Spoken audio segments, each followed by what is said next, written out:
and welcome to INLIT Academy. Today we're going to talk about what is literature. Of course, there are many definitions of literature, but we're going to see just 4 definitions of it. First, obviously when you go to college, they're going to give you one general definition. You know what the general definition is? Literature is the mirror of the society. Of course, it's a cliche definition. Everyone tells you this day in and day out. But what does that really mean? It simply means that any artistic form will follow the same definition. Take painting, music, it always reflects the society.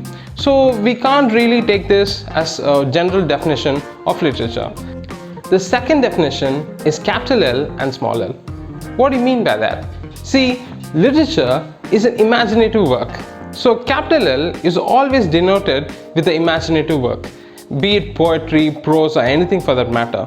And small l means everything, whether it's physics, history, economics, all these will comprise and they will let you know as literature.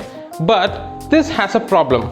You see, in ancient days, or perhaps in the Middle Ages, literature was not taught in this way. Philosophy, theology, all meant literature. So it's very, very difficult to just tell capital L as imaginative work and small l as just, simply literature. That does not happen here. So let's get into the third meaning of literature. Now, that's called literariness. This could be very easily understood. For example, you're going on a walk and then you're meeting a wonderful girl and you're saying, "You're beautiful." See, this is just cliche topic. But then when I say something like, "Shall I compare thee to a summer's day?" everything changes. Now, what is the difference here? The difference is very simple. The way I tell it.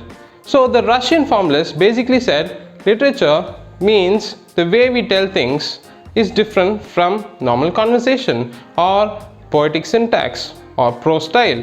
This is the big difference between normal speech and a literary word.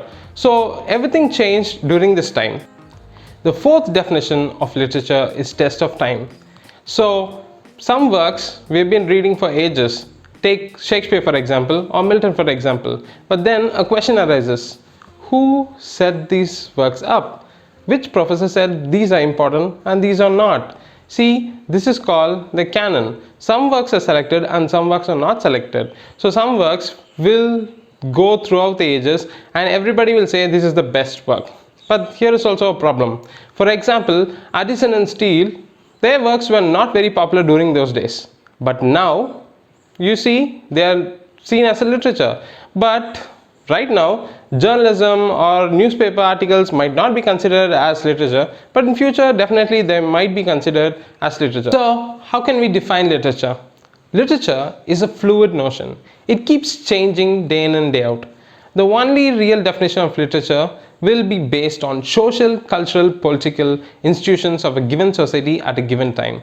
So this will be the real definition, and if you ask me after 10 years, obviously literature's meaning will be changing. So what is literature? Well, we don't really have an answer to it. If you want more such quality videos, follow us on Facebook, YouTube and Insta.